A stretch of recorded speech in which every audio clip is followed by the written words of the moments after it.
ఈ ప్రపంచంలో మనం ఎన్నో వేల జన్మలు ఎత్తాం, ఇంకా ఎత్తుతూనే ఉన్నాం. ప్రతిసారి మృత్యు భయంతో ఉన్నాం. ఎవరో పోయినాడని అందరూ ఏడుస్తున్నారు. ఈ మృత్యు ఎందుకు ఉండాలి? దీన్ని జయించు, నిత్యము శాశ్వతమైనటువంటి ఆనంద స్థితిని పొందు. నీవు రుద్రుణ్ణి చెయ్యి, ఆరాధన చెయ్యి, ఏది అడగాలో నేర్చుకో ముందర అంటే గురువు ఏం చెప్తాడు? ఏ ఫలం ఇవ్వడు, భగవంతుని ఎలా అడగాలో చెప్పేవాడు. ఎలా అడగాలో చెప్తే అతడు ఇచ్చేవాడు అక్కడ ఉన్నాడు కాబట్టి గురువు ఆ మాట చెప్తాడు. హితబోధ అంటే అది. కాబట్టి అనంతమై, కేవలమై, శుభప్రదమై, దానికంటే అధికమైనటువంటి మరొకటి లేనిదై, దానికంటే కోరదగింది కూడా, బ్రహ్మాదులు కూడా కోరదగింది మరొకటి ఏదైతే లేదో అట్టి ఫలాన్ని ఇచ్చేవాడు, ఆ ఫల స్వరూపుడు, అనుగ్రహ స్వరూపుడైన ఈశ్వరుణ్ణి ఈనాడు చేస్తున్నారు. అయితే ఏమిటి విశిష్టత? ఈరోజు ఎందుకు చేయొచ్చు, రోజు చేయొచ్చు కదా. ఈరోజు ఏదో విశేషమైన ఫలం వస్తుందంటే ఏమిటిది? దానికి జ్యోతిష్ శాస్త్రంలో చాలా కారణాలు చెప్పారు. మహాశివరాత్రి ఇప్పుడే కాదు, మహాభారత కాలానికి పూర్వం నుంచి కూడా దీన్ని ఆరాధన చేసినట్టు. ఒక చోట చరిత్రలో, గుజరాతీ భాషలో చరిత్రలో, ప్రతి సంవత్సరం శ్రీకృష్ణుడు క్షేత్రానికి వెళ్ళేవాడు. అక్కడ సముద్ర తీరంలో మన క్షేత్రానికి వెళ్ళి, ప్రభాస తీర్థం అంటారు, అదే సోమనాథ క్షేత్రానికి వెళ్ళి అక్కడ సముద్ర స్నానం చేసి అందరికీ కూడా వస్త్రములు, ధనము దానం చేసి శివారాధన చేసి వచ్చేవాడని చెప్పి చరిత్రలో కూడా చెప్తున్నారు. అంటే ఆ విధమైనటువంటి ఉత్కృష్టత ఈ దినానికి ఎందుకు వచ్చింది? అనేక కారణాలు చెప్తున్నారు. ఉత్తరాయణ ప్రారంభమైంది అని. ఒకప్పుడు ఈ మహాశివరాత్రే ఉత్తరాయణ ప్రారంభమని కొందరి వాదం. వసంత ఋతువు ఈ మాఘశుద్ధ పంచమి, వసంత పంచమి అని చెప్పి మనం చేస్తున్నాం. వసంత ఋతువు యొక్క ప్రారంభం ఆనాడే మొదలైందని. వసంత ఋతువులో మొదటి అమావాస్యకి ముందు ఉండేటువంటి చతుర్దశి తిథి వసంత ఋతువుని శుభప్రదం చేసి లోకాలన్నిటికీ కూడా వసంత ఋతువు యొక్క శుభప్రదత్వం ఎలా ఉంది, ప్రదాయకత్వం ఎలా ఉంది అని అంటే సత్సంతానాన్ని, సరైనటువంటి దాంపత్య సుఖాన్ని జీవకోటికి ఇచ్చి, ఆ విధంగా తద్వారా సత్సంతానాన్ని ఎవరైతే పొంది లోకానికి ఇస్తారో తద్వారా పితృదేవతలకి ఉండేటువంటి రుణం తీర్చుకుంటాడు, ముక్తికి ప్రథమ సోపానంగా అది ఏర్పడుతుందని ఇలాంటి కారణాలు అనేక మంది చాలా వివరించారు. ఇంకొకరు అన్నారు, మహాశివరాత్రి నాడు విషువత్తు ఉండేది. అంటే సమరాత్రం దివేకాలే విశ్వంచతత్వం, అహోరాత్రములు సమానంగా ఉన్న రోజు విషువత్తు. ఆనాడే సంవత్సరం ప్రారంభమయ్యేది. మహాశివరాత్రి తర్వాత వచ్చేటువంటి అమావాస్య ఏదో ఆనాడే విషువత్తు ఉండేది ఒకనాడు, అందుకని ఇది పర్వదినంగా పరిగణించారని. ఇంకొకటి మార్గశిర మాసానికి ఆగ్రహాయణిక సహ అని చెప్పి ఒకటి ఉంది. ఆగ్రహాయణి అంటే శబ్దం ఏంటి? ఆయనం అంటే సంవత్సరం, దానికి అగ్రమందు ఉండేటువంటిది మొట్టమొదటి రోజు, అది ఆగ్రహాయణం, అది మార్గశిర మాసం అని అన్నారు. ఇలాగ అనేక మతములలో సంవత్సర ప్రారంభాన్ని నిరూపణం చేసేటువంటి ప్రయత్నం చేశారు.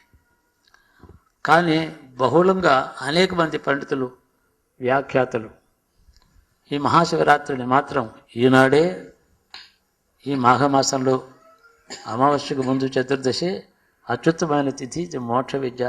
దీంట్లో లభించని ఫలం ఇంకొకటి లేదు.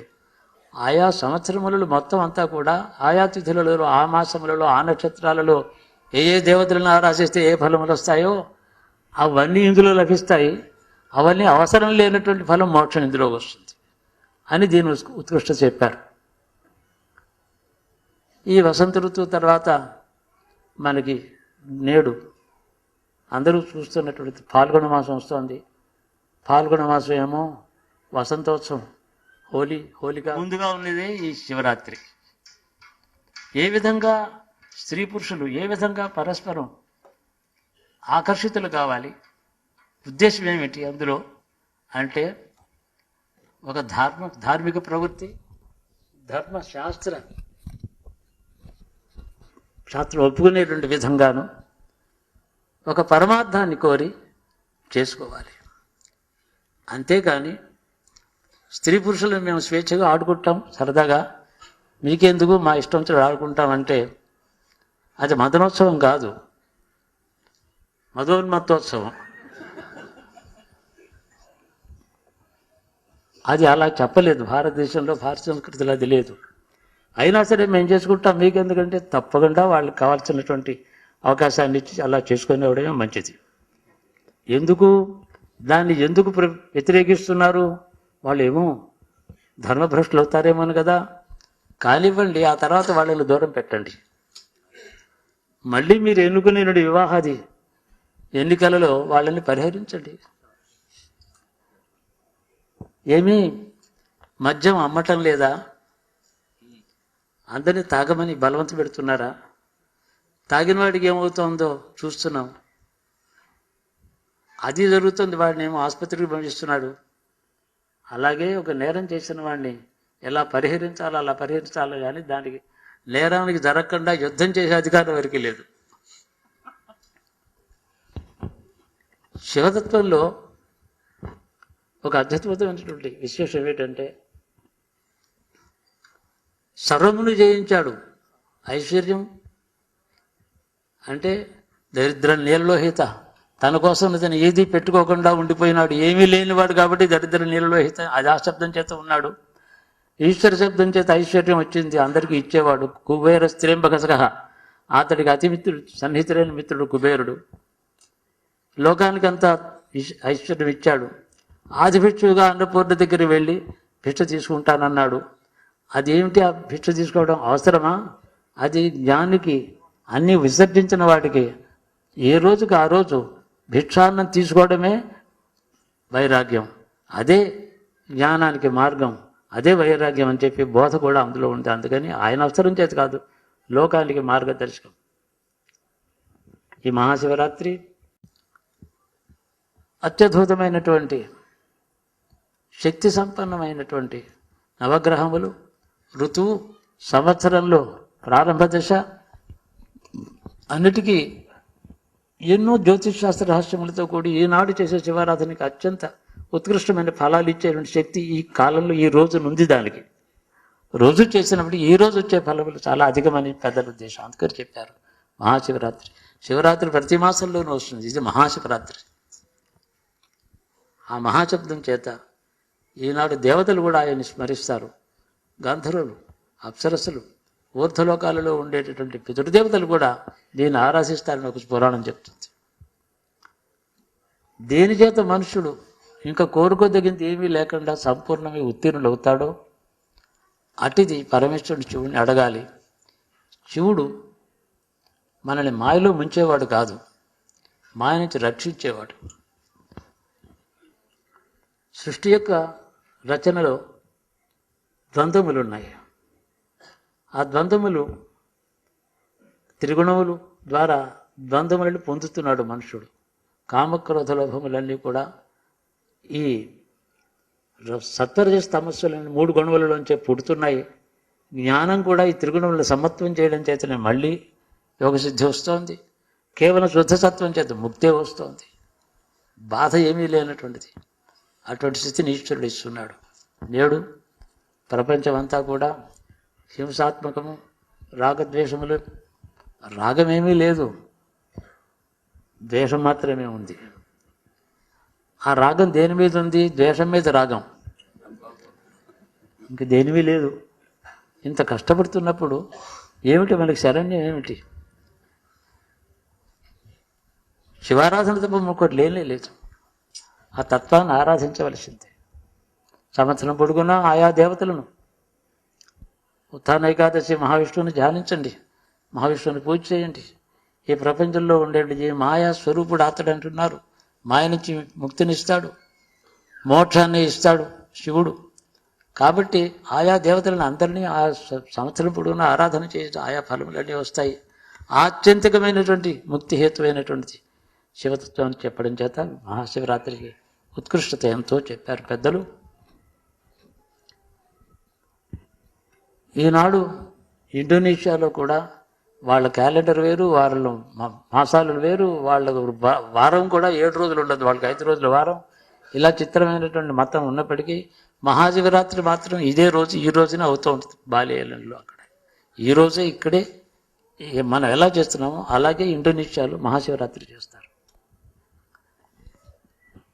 ప్రపంచం అంతా కూడా వసంతోత్సవంతో పాటే వివేకంతో దాన్ని శివారాధనలో ఒక భాగంగా చేసుకునేటట్టయితే ఈ ఋతువులో ఉండేటటువంటి సమ్మోహనమైనటువంటి తత్వం ఏదైతే ఉన్నదో అది సమ్యక్ దృష్టితో మనిషి యందు ఎలాంటి దాంపత్య సుఖం చేత శాశ్వతమైనటువంటి తృప్తి కలిగి మళ్ళీ అటు వెళ్ళడో అటువంటి స్థానం వేస్తుంది.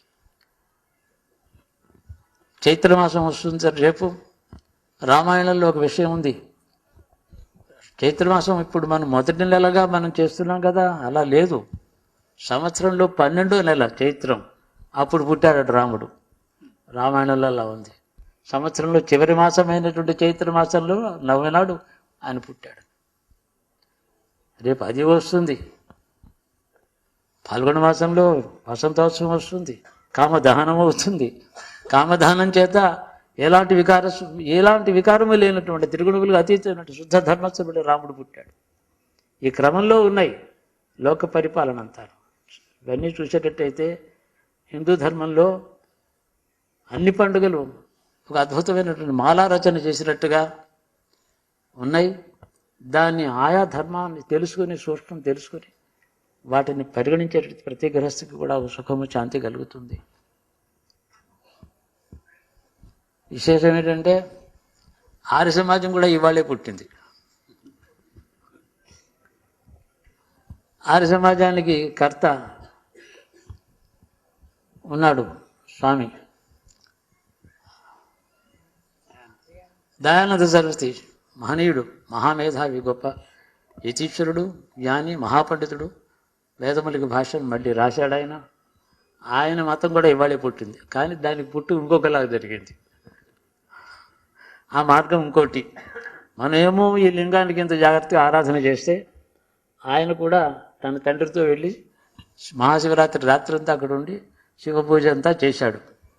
శివపూజ అంతా చేసి అరటి పండ్లు అవి లింగం మీద పెట్టారు. ఆయనేమో నిద్రపోకుండా చూస్తూ కూర్చున్నాడు. తర్వాత 2-3 ఎలకలు వచ్చి ఆ లింగం మీద ఎక్కి ఆ అరటి పండ్లు ఎత్తుకుపోతున్నాయి. ఆయన చిన్నవాడు, అప్పుడు 12-14 ఏళ్ళు ఉంటాయి ఆయనకి. ఆయనకు గొప్ప సందేహం కలిగింది. తన నెత్తి మీద ఉండే అరటి పండ్లు ఎలకలు తింటుంటే కాపాడుకోలేనివాడు నన్నెలా కాపాడుతాడని. అది ఎంత సమంజసమో మీరు ఆలోచించవచ్చు. అసలు ఎలక నుంచి అరటిపండు కాపాడుకునే గతి ఆయనకెందుకు?